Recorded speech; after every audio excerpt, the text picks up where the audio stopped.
Assalamualaikum warahmatullahi wabarakatuh.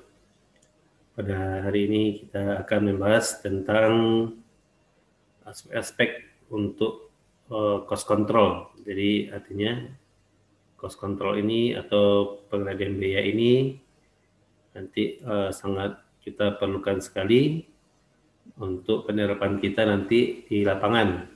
Setelah kita buat estimasi biaya, kemudian kita buat budgetnya, nah nanti kita harus mengontrol keuangan kita, kos kita, agar proyek kita itu sesuai dengan biaya yang kita rencanakan. Nah, pengendalian biaya proyek, nah pada dasarnya ada 3 variabel yang harus kita kendalikan selama proses pelaksanaan proyek konstruksi. Itu pertama ada biayanya, kemudian ada waktunya, kemudian ada kualitasnya. Nah, untuk biaya ini, bagaimana biaya proyek tersebut bisa lebih menguntungkan kita sebagai penyedia jasanya. Kemudian untuk waktu, nah jangan sampai waktu proyek kita terlambat dari schedule yang telah kita rencanakan. Kemudian kualitas, nah, di intinya kualitas pekerjaan kita harus sesuai dengan spek atau RKS yang telah direncanakan oleh konsultan perencana. Nah, dalam mencapai ketiga aspek tersebut, nah, kita harus mempertimbangkan safety atau keselamatan kerja. Nah, jadi safety ini atau keselamatan kerja ini juga sangat mempengaruhi nanti terhadap biaya proyek kita. Jadi kalau kita bisa mengendalikan safety pelaksanaan lapangan, nah otomatis biaya untuk safety ini lebih bisa nanti kita tekan. Nah, ketika aspek tersebut, nah ini saling terkait dan tidak dapat kita pisahkan satu sama lainnya. Artinya aspek-aspek tersebut yang terakhir juga mempengaruhi terhadap biaya kita. Intinya antara biaya, waktu, kualitas, dan safety ini, nah ini harus kita kendalikan nanti di lapangan. Dan bagaimana mekanisme dari cost control ini? Nah, yang dulu kita telah belajar membuat cost budget. Nah, nanti cost budget ini nanti kita terapkan di lapangan nanti tahap pelaksanaan. Dan pada pelaksanaan nanti didapatkan biaya realnya, biaya realisasi pelaksanaannya. Nanti biaya realisasi ini kita evaluasi, kemudian kita bandingkan dengan budget kita. Kalau sesuai budget, berarti sudah oke. Nah, bagaimana nanti kalau over budget? Nah, ini kalau over budget, nah ini harus kita lakukan analisis penyimpangan, apa-apa aja penyimpangan terjadi. Apakah penyimpangan di materialnya, apa penyimpangan di upahnya, atau di alatnya, nah ini harus kita analisis nanti. Nah, kalau tersebut, nanti kita lakukan tindakan untuk perbaikan. Nanti kita sesuaikan lagi dengan cost budget kita dan pelaksanaan kita. Kemudian kita realisasikan di lapangan, dan kemudian selesai. Nah, inilah mekanisme untuk pelaksanaan pengendalian biaya pada proyek kita nantinya. Nah, apa itu filosofi cost control? Nah, secara luas filosofi cost control ini didasarkan atas 3 hal. Yang pertama, adanya dorongan dan promosi dari kesadaran atas biaya pada semua tahapan pelaksanaan proyek. Kemudian adanya persyaratan data tentang biaya yang akurat dan tepat. Kemudian serta ramalan ke depannya bisa kita prediksi nantinya. Kemudian adanya tindakan yang efektif dan cepat. Jadi artinya dengan tindakan yang cepat, maka cost control kita akan lebih baik nantinya di lapangan. Nah, apa itu biaya? Nah, biaya ini adalah sejumlah nilai uang yang harus dibayarkan atau dikeluarkan untuk memperoleh barang atau jasa yang diterima kepada pemberi jasa atau barang. Nah, biaya ini adalah harus dilihat dari sisi tertentu. Ada biaya owner dan juga nanti ada biaya kontraktor. Jadi antara biaya owner dan biaya kontraktor atau biaya penyedia jasa ini tidaklah sama nantinya. Nah, secara akuntansi, biaya ini dibagi menjadi dua kelompok besar, yaitu pertama ada biaya tetap atau variable cost, kemudian ada biaya tetap fixed cost. Jadi intinya untuk akuntansi ini ada dua metode biayanya, nanti ada biaya yang tidak tetap variable cost-nya, kemudian ada biaya yang tetap atau fixed cost. Nah, bagaimana dengan konsep break even point? Nah, break even point ini adalah suatu peristiwa atau kejadian di mana jumlah biaya dan pendapatannya sama besar. Jadi artinya di sini balen atau impas, atau artinya pulang pokok. Nah, ini break even point ini nanti bisa kita lihat di rencana kita, kemudian kita bandingkan dengan pelaksanaan kita nantinya. Nah, kalau pulang pokok, ya kita rugi karena kerja aja yang kita dapat. Jadi intinya nanti jangan sampai kita untuk pasaran proyek jangan sampai pada titik impas gini. Nah, pada kebanyakan industri lain atau barang dan jasa, titik impas atau break even point ini sangat jelas. Ini dapat dihitung secara pasti nantinya. Kemudian pada proyek konstruksi, nah break even point ini tidak dapat dipastikan karena itu perlu pengendalian yang menerus. Nah, jadi intinya titik dari proyek kita, karena proyek ini unik, jadi tidak sama antara satu dengan yang lainnya. Jadi kita sangat sulit sekali memprediksi berapa biaya yang akan keluar nantinya. Karena ada biaya macam-macam biaya proyek, ada biaya social cost-nya, macam-macam. Jadi intinya pada proyek konstruksi ini, break even point ini tidak dapat kita pastikan secara pasti. Jadi karena itu kita harus perlu cost control secara menerus-menerus. Jadi untuk mengendalikan keuangan proyek kita nantinya. Nah, break even proyek konstruksi, nah BEP proyek konstruksi ini dapat digambarkan secara grafis, tetapi bukan merupakan standar. Kemudian titik break even point tergambar harus selalu dikendalikan nantinya di lapangan. Kemudian faktor-faktor yang mempengaruhi titik break even point dalam konsep cost control, nah ini nanti menjadi sasaran untuk pengendalian kita di lapangan. Nah, ini kita lihat ada grafik break even point untuk proyek konstruksi. Nah, ini kita lihat, ini ada grafik pendapatan, yang warna kuning ini ada grafik pendapatan kita. Di sini ada titik 1, titik 2, titik 3. Ini artinya di sini break even point 1, break even point 2, break even point 3. Nah, di sini adalah nanti, ini adalah grafik biayanya. Seperti ini grafik biayanya. Nah, ini kita lihat dari schedule kita, dari akhir proyek, kita lihat di sini. Nih, kalau dia di atas garis pendapatan, berarti break even point-nya kita lihat di sini tinggi lagi. Nah, artinya nanti di sini ada kerugian nantinya. Nah, kalau dia di sini di bawah grafik pendapatan, berarti ada keuntungan. Jadi kalau sedapatnya, kalau proyek, jadi keuntungannya sebanyak mungkin, sebesar mungkin.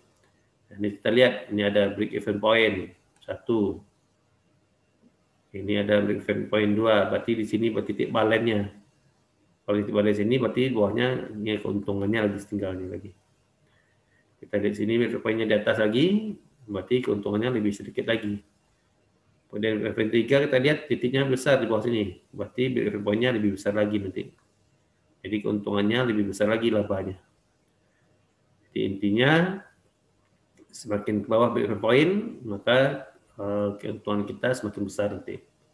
Kalau semakin ke atas, berarti kita lihat grafik ini putus, ini kalau kita rugi nanti di lapangan.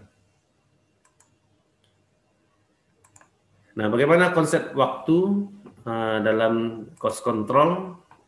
Nah, ini kita lihat ada grafiknya. Ini ada waktu yang lalu, ini ada biaya yang telah terjadi. Kemudian waktu sekarang, ini tindakan dalam proses pengendalian. Kemudian waktu yang akan datang, berarti ini ada sisa dari biaya, sisa pekerjaan. Nah, di sini kita lihat, di sini ada tindakan penyimpangan. Berarti di sini nanti ada data-data penyimpangan nanti antara tindakan dan biaya yang telah terjadinya.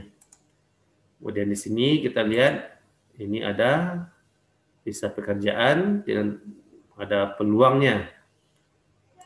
Kemudian dari tindakan dalam proses pengendalian ini, antara penyimpangan, kemudian peluang, dan tindakan dalam pengendalian, nah, nanti ada rangkaian tindakan untuk pengendalian. Nah, bagaimana pertimbangan dalam cost control? Nah, ini data masa lalu ini juga sangat penting. Itu karena adanya penyimpangan atau tidak. Kemudian kalau ada, nanti terjadi di mana ada seberapa besar. Kemudian nanti kita cari apa-apa saja penyebab penyimpangan tersebut. Kemudian peluang atas sisa pekerjaan. Nah, peluang ini penyebab yang lalu diupayakan tidak terulang pada sisa pekerjaan yang ada. Nah, jadi intinya peluang-peluang ini nanti kita harus cari di lapangan nantinya. Kemudian untuk penghematan biaya terhadap sisa pekerjaan. Nah, ini untuk mengcover penyimpangan nanti yang ada. Jadi intinya biaya yang terhemat tersebut nanti sebagai dana cadangan kita untuk kalau ada penyimpangan yang ada nanti di lapangan. Nah, bagaimana aspek-aspek cost control? Nah, ini untuk dapat berhasil mengendalikan biaya proyek dengan baik, nah, maka perlu kita lakukan pengendalian terhadap semua aspek-aspek yang mempengaruhi terhadap biaya. Yang pertama, kita harus mengontrol waktunya, mengontrol kualitasnya, kemudian mengontrol keselamatan kerjanya, kemudian kita harus mengontrol biayanya itu sendiri. Nah, untuk durasi proyek konstruksi, nah, setiap proyek pasti dibatasi oleh waktu. Jadi, oleh karena itu kita harus mempunyai nanti time schedule-nya. Jadi, kita bisa pasti dapat menentukan batas-batas waktu atau rencana target pekerjaan kita nantinya di lapangan. Nah, pada umumnya time schedule ini nanti dibuat pada awalnya dengan standar yang normal. Nah, bila durasi proyek kita dibuat lebih cepat, nah pada umumnya pasti biaya akan naik karena kita butuh tenaga yang banyak, kemudian alatnya, kemudian materialnya harus di-push terus. Nah, jadi intinya kalau kita durasinya dibuat cepat, maka umumnya biaya pasti akan naik. Nah, kalau proyeknya terlambat dari rencana kita, dari schedule rencana, nah ini pada umumnya biaya nanti juga akan naik karena disebabkan oleh biaya tetap proyek yang bertambah. Jadi intinya biaya gaji karyawan kita tambah, kemudian biaya lain pasti akan bertambah nanti. Kemudian ada lagi denda karena perlambatan 1 per mil per harinya. Nah, kemudian juga nanti terjadi percepatan sisa kegiatan. Nah, dengan percepatan ini kita juga nanti membutuhkan biaya lagi. Jadi intinya proyek kita ini jangan terlalu cepat dan jangan pula nanti jangan terlalu lambat. Nah, bagaimana hubungan waktu dan biaya? Nah, ini kita lihat hubungan waktu dan biaya. Ini nanti nampak digambarkan pada grafik berikut. Ini kita lihat, ini ada yang sebelah kirinya ada biaya, kemudian sebelah bawahnya ada waktu. Nah, ini kita lihat BI ini biaya, kemudian WI ini ada waktunya. Nah, ini kalau biayanya meningkat, biaya yang meningkat pasti waktunya cepat. Kemudian kita lihat lagi WB dan BB. Ini biayanya rendah, tapi waktunya panjang. Ini biayanya nanti juga dia kan. Nah, bagaimana nanti kita cari waktu yang ideal dan biaya yang idealnya. Jadi jangan sampai biayanya tidak tinggi, kemudian waktunya tidak terlambat. Nah, ini yang harus kita cari, BI dan WI ini. Jadi biayanya rendah, kemudian waktunya tidak terlalu cepat dan tidak terlalu lambat, berarti sesuai dengan schedule yang kita rencanakan nantinya. Nah, bagaimana nanti kita mengendalikan waktu dan biaya ini? Nah, dalam pengendalian waktu pelaksanaan proyek yang berkaitan dengan biaya, ada beberapa, yaitu yang pertama, kita harus menepati total durasi proyek yang telah ditetapkan. Kemudian yang kedua, kita lakukan percepatan atau mempercepat atau memperlambat bagian dari kegiatan yang dapat menurunkan biaya kita. Kemudian yang ketiga, percepatan kegiatan untuk mengejar keterlambatan yang tadi. Nah, ini harus dipilih kegiatan-kegiatan yang berdampak terkecil pada tambahan biaya. Nah, ini adalah contoh dari bagaimana kita bisa mengendalikan waktu dan biaya. Jadi intinya kita harus menempatkan total durasi proyek yang telah ditetapkan. Kemudian kita lakukan percepatan atau memperlambat bagi kegiatan dapat menurunkan biaya. Kemudian kita lakukan percepat kegiatan yang tidak, artinya kegiatan yang berdampak kecil terhadap biaya. Jadi intinya bagaimana kita waktu cepat dan biaya pun keuntungannya lebih meningkat. Nah, apa jenis alat yang harus dikendalikan? Ini ada jenis alat kendali. Alat kendali pada waktu proyek atau time schedule pada dasarnya ada 3 macam. Ada metode bar chart atau Gantt chart. Kemudian ada metode diagram vektor. Kemudian ada metode network diagram. Nah, ini metode network diagram ini ada metode arrow diagram, activity and arrow. Kemudian ada metode precedent diagram atau activity on node. Nah, bagaimana dengan kualitas pekerjaan? Nah, ini penilaian kualitas pekerjaan ini berdampak pada 2 hal penting, yaitu pertama, performa perusahaan kita. Jadi kalau kualitas pekerjaan kita baik atau bagus, nah ini otomatis citra perusahaan kita juga nanti akan baik di hadapan owner nantinya. Kemudian penilaian kualitas ini juga berdampak nanti terhadap biaya pelaksanaan pekerja kita. Kalau kualitas kita terlalu tinggi, otomatis biaya juga terlalu naik nantinya. Kalau biayanya rendah, kalau kualitasnya rendah, nah otomatis juga nanti bisa berpengaruh juga terhadap biaya kita. Jadi jangan sampai quality kita jelek, kita lakukan pekerjaan pembongkaran, nah nanti bertambah lagi cost-nya untuk perbaikan. Nah, kualitas pekerjaan khususnya finishing, nah ini adalah sarana promosi yang tidak perlu membayar dan berlangsung lama. Jadi intinya untuk finishing, ini kualitasnya harus kita tingkatkan. Nah, bagaimana kualitas pekerjaan jelek? Nah, ini dapat merugikan nama baik perusahaan kita sendiri dalam waktu jangka yang panjang. Nah, bagaimana biaya mutu dan kualitas? Nah, untuk mencapai suatu kualitas yang disyaratkan, maka diperlukan biaya. Ada 2 jenis biaya, cost of quality. Yang pertama yaitu biaya yang harus dianggarkan untuk menjamin kualitas pekerjaan tersebut sesuai tidak dengan spek yang direncanakan. Kemudian biaya yang harus dikenakan atas terjadinya kegagalan atau mutu proyek pekerjaan.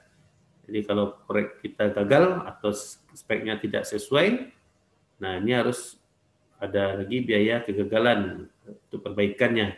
Nah ini harus kita kendalikan nantinya.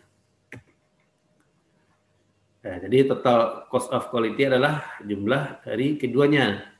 Jadi biaya yang dianggarkan untuk menjamin kualitas kita tambahkan dengan biaya untuk pengendaliannya. Nah, struktur biaya quality atau kualitas Nah, struktur cost of quality ini dapat digambarkan dalam 3 unsur dan penilaiannya. Ada pertama Q, total cost of quality. Kita lihat ini ada biaya untuk inspeksinya. Kemudian ada biaya untuk prevention cost-nya atau untuk pengendalian cost-nya. Kemudian ada biaya untuk failure cost atau kegagalan proyeknya. Nah, di sini adalah total cost of quality Q1. Kemudian ini ada biaya inspection cost, kemudian prevention cost. Nah, ini biaya failure. Nah, ini harus kita tekan biaya failure-nya. Nah, kalau biaya failure-nya lebih rendah, nah, otomatis akan menguntungkan perusahaan kita. Nah, ini intinya Q2 ini harus lebih kecil dari Q1. Jadi intinya bagaimana kita nanti bisa menekan untuk kegagalan biaya kegagalan proyek ini. Kalau tidak sesuai spek, nanti kalau hal ini harus kita kendalikan nanti. Jadi intinya biaya failure F2 ini kecil dari F1. Nah, ini yang sebelah kiri untuk biaya sebelum dikendalikan dan sebelah kanan untuk setelah dikendalikan. Nah, bagaimana grafik cost of quality, biaya terhadap mutu? Nah, ini kita lihat ini ada biaya untuk inspection dan prevent-nya. Inspeksi dan pencegahannya. Kemudian di sini ada biaya kegagalan mutunya. Kalau mutunya baik, ya, otomatis biayanya juga naik nantinya. Mutunya turun, berarti otomatis biayanya juga turun. Nah, ini intinya ada cost of quality, total cost of quality. Nah, ini kita cari nanti. Biayanya juga tidak terlalu tinggi, kemudian mutunya tercapai sesuai spek. Nah, ini harus kita cari total cost of quality-nya yang lebih rendah. Dengan mutunya sesuai spek, kemudian biayanya yang terendah. Nah, ini harus kita tentukan nanti. Nah, bagaimana quality control? Nah, ini secara tradisional, pertama kita input, kemudian kita proses, kemudian keluar outputnya, kemudian kita lihat speknya. Kalau speknya diterima nanti, nah, ini kalau spek diterima langsung diterima. Kalau speknya ditolak, ya ini diperbaiki langsung diterima lagi nanti. Nah, kalau speknya ditolak, berarti tadi kita lakukan perbaikan lagi. Nah, untuk quality yang modern, nah ini input, kemudian kita lakukan prosesnya, kemudian keluar outputnya. Nah, di input ini nanti kita lakukan pengendalian mutunya, kemudian prosesnya kita akan pengendaliannya juga. Nah, ini kalau inputnya nanti diterima atau ditolak, kemudian prosesnya juga nanti diteruskan atau diperbaiki. Lihat outputnya, ini baru kita lakukan diterima ke arah zero defect. Nah, kalau ada defectnya nanti dilakukan lagi pengendalian. Jadi intinya setiap proses input, proses outputnya selalu kita lakukan pengendalian mutunya. Jadi intinya dengan kalau kita lakukan pengendalian, otomatis biaya failure kita nanti akan rendah. Jadi diterima ke arah yang zero defect. Nah, safety atau keselamatan keamanan. Nah, ini safety juga sangat mempengaruhi terhadap biaya kita. Kalau kita bisa manage atau mengatur safety ini, otomatis cost control kita nanti juga akan baik. Nah, ini proyek konstruksi ini memiliki risiko safety yang tinggi. Jadi karena risiko ini, karena kalau proyek ini risikonya bermacam. Jadi kalau karena jadi yang khusus, ini banyak kegiatan sifatnya rawan kecelakaan, kemudian jenis kegiatannya tidak standar, kemudian tingginya turnover pekerja, kemudian berkembangnya sains dan teknologi konstruksi, Nah, ini juga nanti menimbulkan tantangan-tantangan baru. Jadi intinya safety ini harus kita kontrol di lapangan nantinya. Nah, pada dasarnya tak seorang pun yang mau celaka hidupnya, tapi biasanya tidak disadari tentang apa yang telah atau yang sedang kita lakukan nantinya. Jadi intinya bagaimana nanti untuk safety ini harus kita kendalikan. Nah, sekarang untuk peraturan terbaru, ini biaya safety sudah ada dikeluarkan pada RAB. Ini wajib. Ini wajib sekarang untuk biaya safety ini harus ada, kita buatkan pada RAB perencanaan kita. Kalau dulu tidak ada. Kalau dulu biaya safety ini kita ambil dari biaya overhead kita. Nah, sekarang untuk safety ini sudah ada peraturan dari pemerintah kita harus atau wajib dikeluarkan pada RAB perencanaan kita. Di sini kita lihat construction safety. Nah, di dalam construction safety ini ada dua aspek yang penting yang harus dijadikan perhatikan. Itu pertama ada aspek kemanusiaannya, kemudian dari aspek ekonominya. Nah, perencanaan safety ini harus dapat mencakup dua aspek tersebut. Jadi bagaimana kita kemanusiaannya, kemudian dari ekonominya harus kita kendalikan nantinya. Nah, bagaimana struktur biaya of safety? Nah, cost of safety ini adalah merupakan bagian dari biaya konstruksi atau direct cost nanti. Kemudian struktur cost of safety ini dapat digambarkan dalam dua jenis. Ini kita lihat. Ini biaya langsung. Kemudian ada biaya tidak langsung. Nah, ini ada biaya inspeksi, biaya prevensi, kemudian accident. Nah, artinya di sini adalah ada biaya total cost of safety, jadi biaya untuk keselamatan kerjanya. Nah, bagaimana sasaran pengenalan safety? Nah, untuk pengenalan safety kita ada struktur lebih sesuai karena menunjukkan sasaran yang ingin kita kendalikan. Kemudian tujuan dan sasaran safety manajemen ini adalah mencegah terjadinya kecelakaan, atau intinya kita harus menuju zero accident atau nol kecelakaan. Nah, untuk itu diperlukan adanya safety system atau safety plan atau safety controlnya. Nah, bagaimana penerapan safety system? Nah, penerapan safety system ini untuk menurunkan total cost of safety, jadi bisa menurunkan total biaya untuk keselamatan. Berarti menurunkan biaya konstruksi kita. Nah, secara lebih dapat dijelaskan sebagai berikut. Ini kita lihat, ini biaya penerapan safety system, inspeksi, prevensi, dan accident-nya. Nah, ini kita lakukan pengendaliannya, safety system. Jadi biaya untuk accident-nya, kecelakaannya bisa kita turunkan di total cost of safety-nya. Jadi kalau kita bisa mengendalikan kecelakaan kita kendalikan, otomatis nanti biaya accident-nya lebih turun. Nah, tapi biaya prevention-nya lebih meningkat, biaya penanganannya meningkat, tapi accident-nya turun. Nah, ini adalah keuntungan kita. Jadi menurunkan cost. Jadi di sini ada keuntungan dari perusahaan nantinya. Cost of safety.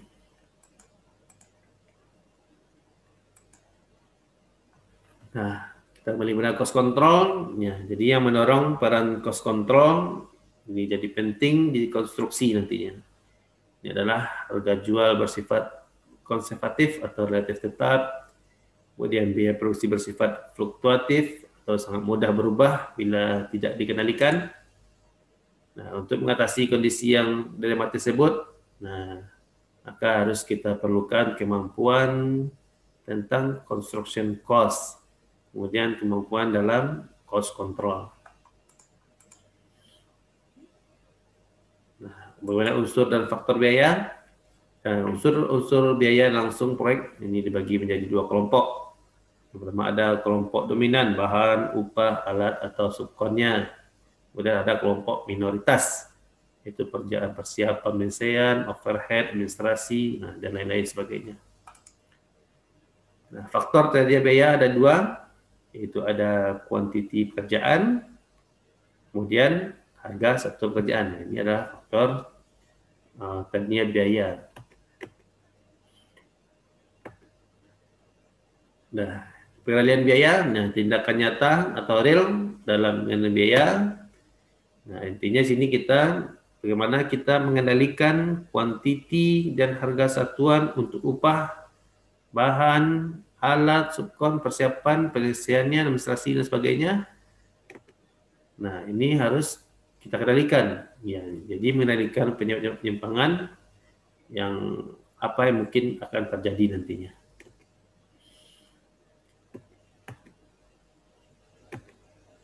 Nah, yang pertama ada beberapa penyimpangan, biasanya penyimpangan terhadap bahan, kita lihat di sini ada penyimpangan kuantiti, pertama ada kesalahan ukuran penerimaan, kemudian kerusakan bahan yang telah diterima, kemudian kehilangan, kemudian pemborosan dalam penggunaan, dan lain sebagainya. Kemudian terhadap harga satuan, kelemahan dalam negosiasi, kemudian kelemahan dalam surat janjian pembelian, kemudian kekurangan alternatif dari sumber bahan, kemudian ada over quality atau kualitas kita terlalu berlebih. Nah, ini adalah penyimpangan-penyimpangan terhadap bahan. Nah, tindakan penilaian bahan. Nah, ini pertama kita lakukan penunjukan supplier. Ini nanti ada bonafiditas supplier. Ini menentukan nanti direktur atau kepala cabang atau kapro-nya. Kemudian pada tahap negosiasi, nah ini harus kita strategi negosiasinya gimana. Nah, ini ada nanti dikendalikan oleh direktur, kepala cabang atau kapro-nya. Kemudian setelah negosiasi kita buatkan surat perjanjian pembelian. Nah, ini nanti bagaimana biayanya, mutunya, dan waktunya.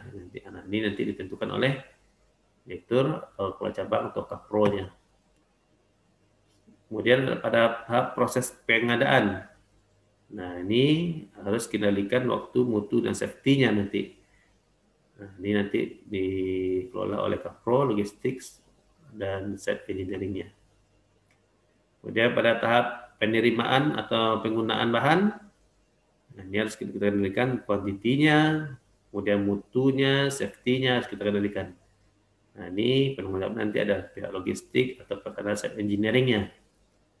Kemudian pada tahap pembayaran, nah ini harus kita kendalikan surat syarat akuntansinya nanti. Nah, nanti dikelola oleh manajer keuangan atau kasir perusahaan kita. Nah, bagaimana cara kita menilaikan subkon? Nah, pertama kita lakukan penunjukan subkontraktor. Nah, ini ada bonafidas subkonnya, ditentukan oleh direktur, kacap, atau kapro-nya. Kemudian tahap negosiasi dengan subkon kita. Jadi kita harus tahu dulu strategi negosiasinya gimana. Nah, ini nanti dikelola oleh direktur, kepala cabang, atau kapro-nya. Kemudian kita buat surat perjanjian. Ini harus kita kendalikan biaya mutunya dan waktunya. Ini penunjuknya nanti oleh direktur, kacap, atau kapro. Kemudian pada proses pelaksanaan, kita harus kendalikan lagi mutunya, waktu, dan kemudian safety-nya. Nah, ini nanti di penunjuknya ada kapro atau pelaksananya nanti. Kemudian pada tahap penerimaan pekerjaan, nah ini harus kita kendalikan kuantitinya, kemudian mutunya, kemudian safety-nya. Nah, ini penunjuk nanti dikelola oleh pelaksana atau set engineering-nya. Kemudian pada tahap pembayaran, nah ini harus kendalikan syarat-syarat akuntansinya. Nah, ini nanti dikelola oleh manajemen keuangan atau kasirnya. Bagaimana proses pengendalian biaya? Nah, proses pengendalian biaya ini untuk pos-pos lain seperti upah, alat, dan lainnya prinsipnya sama dengan biaya bahan atau subkon. Jadi ini dapat disimpulkan bahwa proses pengendalian biaya konstruksi yang pertama melalui tahap yang panjang, kemudian menggunakan acuan macam-macam, kemudian melibatkan banyak orang nantinya. Nah, ini kita coba bahas earned value analysis. Nah, ini gunanya earned value ini adalah untuk mengukur kinerja biaya dan waktu kita. Apakah nanti dapat dilakukan dengan earned value analysis. Jadi apakah proyek kita itu telat, apakah proyek kita itu menguntungkan. Jadi earned value ini sangat kita butuhkan sekali di lapangan nantinya. Pertama untuk keperluan evaluasi biaya dan waktu kita. Yang ada 3 macam grafik, ada BCWS, ini ada budget, cost, work schedule, atau artinya perencanaan value-nya. Kemudian ada ACWP, actual cost for work performance, intinya aktual biaya realnya berapa. Kemudian budget cost work performance, budget cost work of performance, artinya earned value-nya berapa. Jadi intinya BCWS schedule rencana kita, kemudian ACWP actual cost-nya, kemudian BCWP untuk earned value-nya. Nah, ini kita lihat grafik BCWS earned value. Nah, ini tiap-tiap pekerjaan diberi nilai budgetnya. Ya, nah dibobot dalam persen. Kemudian nilai bobot tersebut disebarkan secara merata pada tiap bulannya sesuai dengan jadwalnya. Nah, kemudian jumlah bobot seluruh item pekerjaan dijumlahkan untuk tiap bulannya dari awal sampai bulan terakhir secara kumulatif. Kemudian titik tersebut kemudian dihubungkan dengan membuat suatu grafik yang disebut BCWS. Ini kita lihat contohnya pembuatan grafik BCWS. Nah, ini adalah item pekerjaannya. Ini realisasinya Januari, Februari, Maret masih kosong dulu. Kemudian ini ada cost budgetnya. Cost budget yang A4, B 7,2, C 11,2. Nah, ini nanti kita buatkan jadwal pelaksanaannya Januari, Februari, Maret, April, Mei, Juni, Juli. Ini kita buatkan time schedule-nya. Dari time schedule ini nanti inilah artinya BCWS kita. Budget kita, budget cost work sesuai dengan schedule kita. Dan schedule rencana kita. Jadi ini kita buatkan schedule-nya. Ya, pekerjaannya. Setelah ini baru kita lakukan nanti di lapangan. Kita buatkan grafik ACWP-nya atau actual cost-nya.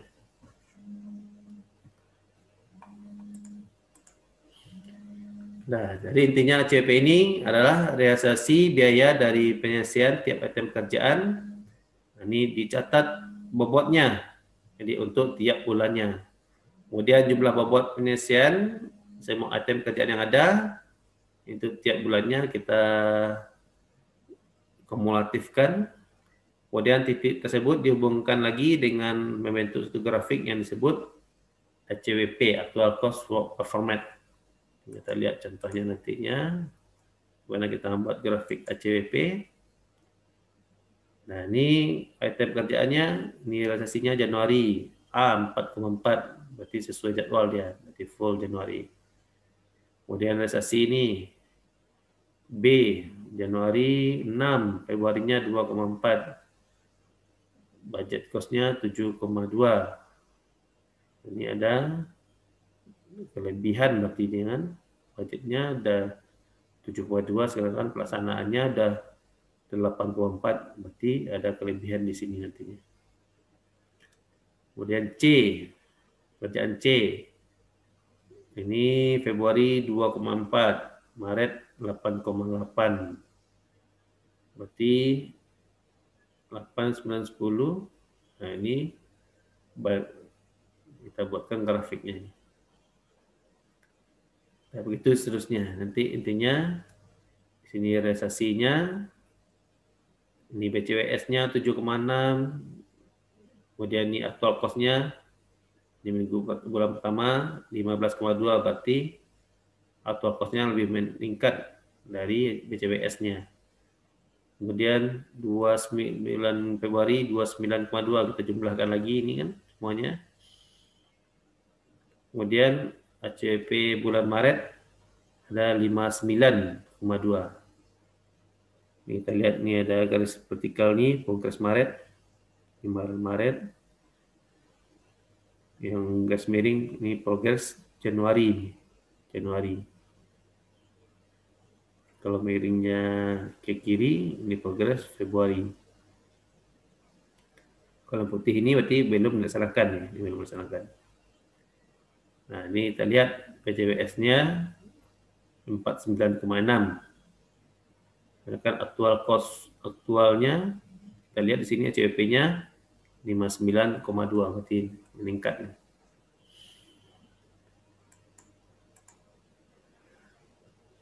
Grafik BCWP, nah, ini kita lihat earning value. Nah, ini BCWP ini adalah realisasi penyelesaian dari tiap-tiap item pekerjaan. Nah, dicatat nilai budgetnya dan bobotnya untuk biaya tiap bulannya. Jumlah bobot budget dari penyelesaian semua item pekerjaan yang ada untuk tiap bulannya kita jumlahkan secara kumulatif. Nah, kemudian titik-titik tersebut dihubungkan dan akan membentuk satu grafik yang disebut namanya grafik BCWP, Budget Cost Workflow Format. Kita lihat contohnya bagaimana cara membuat grafik BCWP.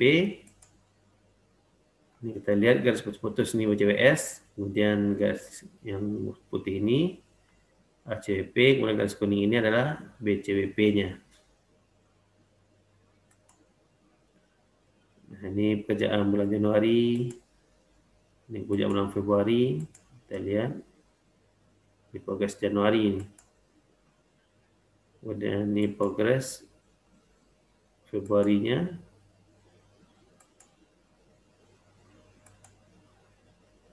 Kemudian ini progres untuk bulan Maretnya.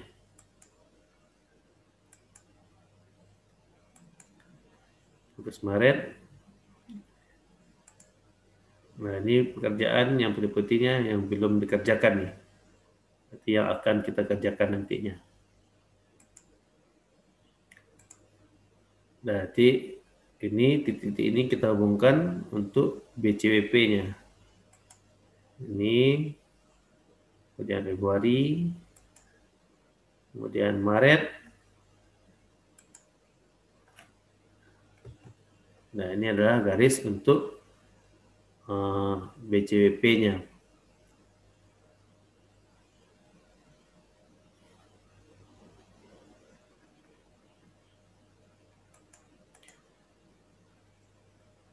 Nah, bagaimana cara kita mengevaluasi grafiknya? Nah, ini kalau cost schedule variance. Nah, ini kalau BCWP kita kurangi dengan ACWP.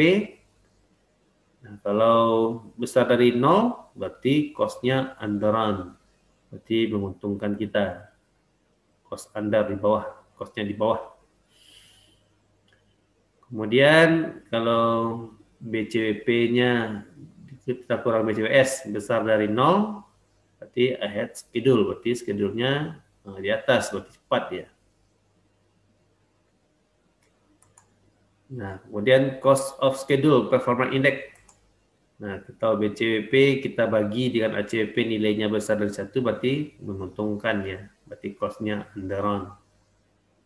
Kemudian kalau BCWP kita bagi dengan BCWS besar indeksnya dari 1, berarti ahead schedule, berarti schedule-nya cepat, bagus dia. Dan ini kita lihat grafiknya, grafik BCWS, BCWP dan ACWP. Yang putih ini kita lihat BCWS, yang merah ini BCWP-nya, kemudian yang bawahnya ada aktualnya. Kita lihat. Ini berarti dia kalau BCWP antara ACWP, berarti menguntungkan di underrun.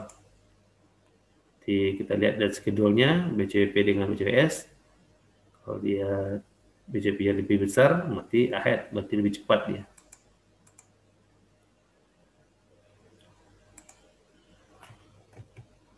Nah, ini nanti grafiknya kita hubungkan lagi semuanya, proyeknya. Yang putih ini adalah ACWP-nya, yang kuning adalah BCWP-nya, kemudian yang putus adalah schedule-nya.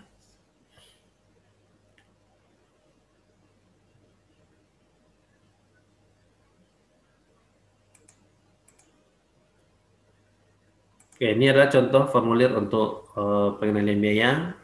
Ini ada uraiannya, material, upah, alat, subkon, persiapan, dan overhead lapangan. Kemudian ada total budgetnya berapa, budget anggaran kita. Kemudian realisasinya sampai tanggal berapa, ini budget realisasi kita buat semuanya. Kemudian realisasi biayanya berapa, nah, kita buatkan. Kemudian kita tampilkan di sisa budget. Berarti total budget kita kurangi dengan biaya realisasinya. Kemudian perkiraan sisa biayanya berapa lagi? Ini kita buatkan perkiraannya. Kemudian penyimpangan. Penyimpangan ini nanti sisa budget kita kurangi dengan perkiraan biaya kita, berapa biaya penyimpangannya. Inilah contoh formulir untuk pengendalian biaya. Di sini ada budget realisasinya, BCWP, kemudian realisasi biaya. Ini CWP, ya CWP. Kemudian di sini ada BCWPS, total budget anggaran sesuai schedule-nya. Kemudian di sini ada ETC, perkiraan sisa biayanya berapa lagi. Kemudian di sini ada EFAC, berarti penyimpangannya berapa. Oke, penyimpangan biaya dan waktu. Nah, ini kita lihat grafiknya. Di sini ada yang merahnya CWP atau actual cost-nya. Di sini kita lihat BCWS-nya, ini schedule rencananya. Kemudian BCWP-nya di bawah, budget cost. Ya. Dan sini kita lihat ada, terakhir ada overrun, di over terlalu boros, di waktunya terlambat, kemudian biayanya tinggi. Ini adalah penyimpangan yang harus kita hindarkan nantinya.